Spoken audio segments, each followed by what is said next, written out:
Allez, c'est parti. Bonjour, Bruno Gauclair. J'ai eu le plaisir de participer à un débat sur les nouvelles technologies et leur impact aussi bien dans le monde, dans la sphère professionnelle que dans la sphère privée. Difficile de résumer des débats qui ont duré plus de 2 heures avec une cinquantaine de participants. Quelle est l'idée phare que j'aimerais véhiculer? On est tous exposés à ces nouvelles technologies, que ce soit le téléphone portable, l'ordinateur, Facebook, la messagerie électronique. On est tous utilisateurs aussi. Et on a tous constaté que c'était à la fois des outils extraordinaires en termes de performance, de capacité, et ce sont des outils qui nous interpellent parce que finalement ce qui nous manque dans la plupart des cas, aussi bien au travail que chez soi, c'est une forme de mode d'emploi. Donc l'idée phare que j'ai essayé de développer à travers ce débat, c'est de réfléchir au fait qu'un outil sans mode d'emploi, c'est un peu comme science sans conscience, ça n'est que ruine de l'âme. Et donc il est important d'avoir personnellement et collectivement dans le cadre de son travail, une sorte de mode d'emploi, de mode opératoire sur les outils, on s'en sert dans quel cadre et pour faire quoi. Donc un peu un recul par rapport à ces outils pour déterminer vraiment ce qu'on veut en faire.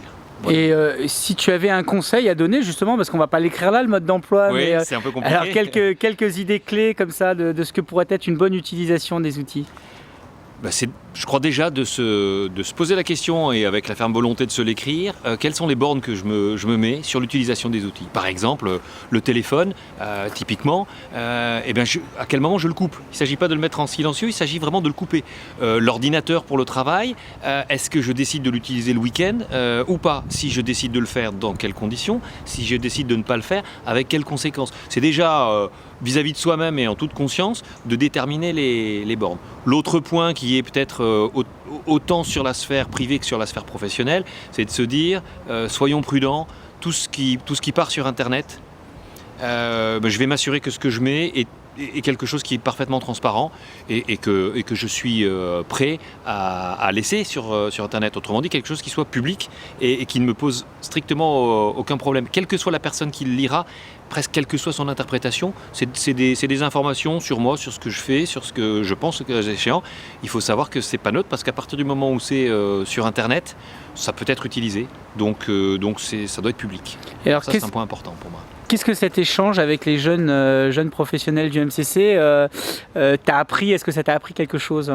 Oui, ça m'a appris. Alors je dirais ça m'a à la fois confirmé un point que j'espérais à travers ce débat, c'est que c'est une question qui les préoccupe de façon centrale. Et ce que ça m'a appris, c'est qu'ils avaient une grande sensibilité, qu'un certain nombre se rendaient compte que finalement ils n'étaient pas forcément très clairs sur la façon dont ils voyaient et la façon dont ils utilisaient ces outils.